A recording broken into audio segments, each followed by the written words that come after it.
උන්වහන්සේ උගන්වන පාඩම තමයි මිනිස්සුන්ට කිසිම දෙයක් ගැන ප්‍රතිරූප ගොඩනගන්න එපාලු. ඉගෙන ගන්න. කිසිම දෙයක් ගැන අනවශ්‍ය විදිහට ප්‍රතිරූප ගොඩනගන්න එපා. මෙහෙම දේශනා කරන්න හේතුව පින්නත්නේ ප්‍රතිරූප කියනවා කඩාගෙන වැටෙන්න පුළුවන්. එතකොට තමයි අපිට දරා ගන්න බැරි.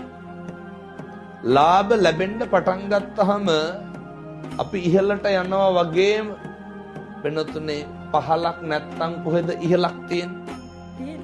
පල්ලමක් නැත්තම් කොහෙද කන්දක් තියෙන්නේ? බුදුවරු ලෝකෙට ධර්මය දේශනා කරේ මේවා සමසිතින් දරා ගන්න පුරුදු වෙන්න කියලා.